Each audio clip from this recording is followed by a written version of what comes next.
तो सीधी लाइव तस्वीर देख रहे हैं ढाका प्रखंड के पंडरी गांव की है।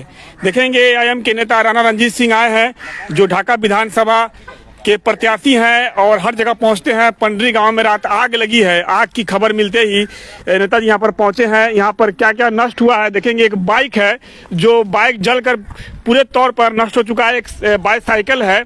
इसके अलावा घर के जो सारे सामान थे वो सब जलकर नष्ट हो गया है। कुछ भी नहीं बचा। अगर घर में अगर चोर चोरी करता है तो कुछ बच जाता है अंश, लेकिन जब आग लगे तो एक दांत खोदने के लिए भी कुछ नहीं मिलता अंश। तो यहाँ पर आग लगी है। किस तरह से यहाँ पर पहुंचे हैं राणा रणजीत सिंह, जायजा लेने पहुंचे हैं। सर एक मिनट सर, आग लगी है पंडरी गांव में, आप आए हैं, रात में आग लगी है। क्या इसे आपको खबर मिली, आप पहुंचे यहाँ पर?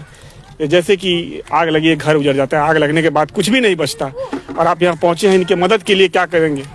बिल्कुल, सरकारी लोग भी यहाँ उनसे बात हुई है, वो आए होंगे और इनका भी जाकर के वहाँ पे सब जो भी सरकारी मुआवजा मिलता है, चूंकि एक हादसा था या किसी ने जानबूझ करके कोई दुश्मनी के रूप में किया है, इसके लिए भी इनको शक था। चूंकि इनके लड़के जो सऊदी अरब में रहते हैं वो जुड़े हुए हैं, उन्होंने मुझे फ़ोन किया, उन्होंने बताया, नूर नाम है उनका, और उन्होंने मुझे बताया। और मोटरसाइकिल बेचारे अभी कुछ दिन पहले, गरीब आदमी है, रोजी रोटी के लिए बाहर विदेश गए थे कमाने, तो बड़ा दुखद है। इस समय तो आग लगता नहीं है, लेकिन कैसे ये हादसा हुआ, साइकिल जल गया, पैसा कुछ इन्होंने रखा था जो कर्ज था वो चुकाने का था, उसका नुकसान हो गया। और बेचारा जो प्रदेश में अपना रोजी रोटी के लिए कमा रहा है उसकी क्या हालत होगी। और चाचा बेचारे, इनकी स्थिति को देख करके भी हम लोग को बड़ा अफसोस है, इनसे सहानुभूति है। जो भी सरकारी हो सकता है, इंश्योरेंस से लेकर के गाड़ी का या जो भी सरकारी मुआवजा होता है, हम लोग प्रयास करेंगे कि इनको दें। और अगर किसी ने जानबूझ करके कोई दुश्मनी के माध्यम से किया है तो उसको भी पता लगाएंगे। अगर ऐसा हुआ है तो, अगर हादसा है तो फिर तो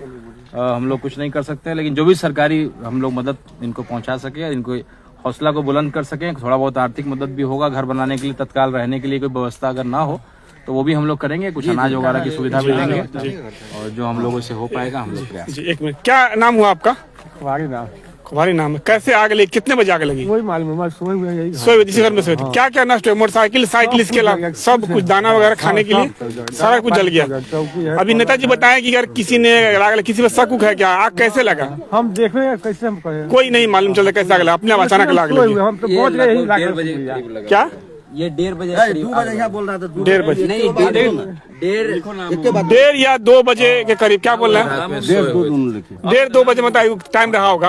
अफरा तफरी का आलम होता है और रात का 1:30 बजे या 2 बजे मायने नहीं रखता है, लेकिन आग लगी, घर जला, नष्ट हो गया।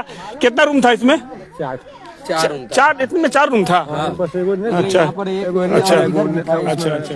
तो 4 रूम था, चारों रूम जलकर नष्ट हो गया है। आप महसूस कर सकते हैं कि 4 रूम में कितने सामान होंगे। कुछ भूसा भी मुझे नजर आ रहा है, बाइक जली हुई नजर आ रही है, साइकिल जला हुआ नजर आ रहा है, बिजली का जो कुछ तार है बीपीएल से मिलता है वो जो लगाने के लिए पाइप, वो भी इसमें पड़ा हुआ है। बाकी यहाँ पर जो छड़ वगैरह है, बाकी यहाँ पर राख है और राख का ढेर है। इसमें क्या क्या जला, तो इनका कहना है कि पूरे तौर पर नष्ट हो चुका है, कुछ भी नहीं बचा, जलकर खाक हो गया है। और इनका कहना है, नेताजी बोले कि ऐसा प्रतीत अगर होता है कि किसी के द्वारा, किसी के मार्फत अगर आग लगाया गया हो, लेकिन ऐसा प्रतीत नहीं हो रहा है। और ये जो बता रहे हैं इनको कुछ भी मालूम नहीं है। रात के अंधेरे में 2 बजे रात को लोग सोए रहते हैं, आग किसने लगाया, कैसे लगाया नेताजी, तो एक सवाल जो है शक वाला हो जाता है। बिल्कुल, इनको ऐसा शक था, चूंकि बाहर में सऊदी में इनके जो लड़के रहते हैं उनको शक था। हालांकि पुलिस में इसकी भी तफ्तीश के लिए बोल दिया गया है। यहाँ के मुखिया हमारे छोटे भाई सरोज जी भी हैं, और भी कई ग्रामीणों से मेरी बात हुई, उन्होंने बताया कि हम लोग भी सुबह गए थे और बेचारे फोन पे रोता हुआ आवाज आया तो हम लोग को भी बड़ी तकलीफ हुई। ये लोग तो सामने देख रहे हैं, लेकिन जो प्रदेश में कमा करके पैसा भेजता है, नया नया मोटरसाइकिल बेचारा 1 महीना पहले लिया था, कुछ पैसा उधार का चुकाना था, तो बहुत दुखद है। और जो भी सरकारी मुआवजा हो सकता है, जो सहयोग हो सकता है, हम लोग इनके इस दुख की घड़ी में इनके साथ खड़े। अभी आप क्या करेंगे? आप यहाँ पर पहुंचे हैं, गरीब परिवार है, पीड़ित परिवार है, आग लगने पर कुछ भी नहीं बचता, किस तरह से सहायता करेंगे? अभी आप अनाज से लेकर के थोड़ा बहुत जो भी आर्थिक मदद हो पाएगा हम लोग मदद करने का प्रयास करेंगे। क्या कहेंगे? देखिए आप यहाँ पर पहुंचे, घटना पर पहुंचे, आपको तो मालूम रातें हो गया होगा, बहुत लेट से आए। हम लोगों को जानकारी, काफी लेट से आप पहुंचे हैं। जी, अब वो जानकारी हुई तो आया, तो कुछ कार्यक्रम था, हम लोग हुए थे, डेथ हो गया था, उसमें मिले हुए थे। आया तो हम लोग देखे भी, दुखद घटना तो है। हम अंचलाधिकारी से बात करेंगे, जल्द से जल्द जो सरकारी राशि जो 9800 रुपए जो सरकार देती है वो भलन पोषण के लिए, उसके लिए हम सीओ साहब से चलते हैं तो बात करते हैं। चलिए ठीक है, बात कीजिए। तो तस्वीरें साफ देख सकते हैं, जलकर नष्ट हो गया, कुछ भी नहीं बचा। ढाका का पंडरी गांव है, पंडरी पंचायत है और यहाँ पर आग लगी है। मवेशी भी इनका यहाँ बंधा हुआ है, यहाँ पर बछड़ा है और एक बाछी है। और तस्वीर, क्या नाम है आपका?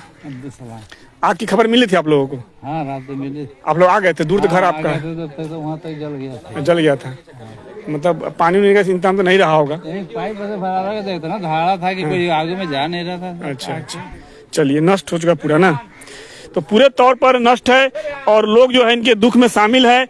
और AIM ढाका विधानसभा के प्रत्याशी राणा रंजीत सिंह आए हैं, जो हर जगह पहुंचते हैं और वो भी पहुंचे हैं यहाँ पर। और उन्होंने कहा है कि अतः प्रयास जो होगा, सरकारी तौर पर जो मुआवजा मिलता है वो दिलाएंगे, तत्काल अपने निजी फंड से, अपने निजी पैकेट से इनकी सहायता करेंगे, ताकि पीड़ित परिवार का घर उजड़ गया है, नष्ट हो चुका है, दाना तक जल गया हुआ है, ताकि भूखे न रहे, इनको खाने के लिए समस्या न हो और रहने के लिए दिक्कत न हो। कुछ इंतजाम करेंगे, तत्काल आए हैं। देखेंगे उधर भी जो ऊपर का छप्पर जो बचा हुआ थोड़ा बहुत उधर फेंका हुआ है, और सामने यहाँ पर जो एक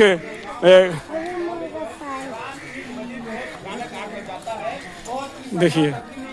तो फिलहाल अभी के लिए इतना ही, और भी अपडेट खबरों के लिए बने रहे, देखते रहे News 7 हिंदी।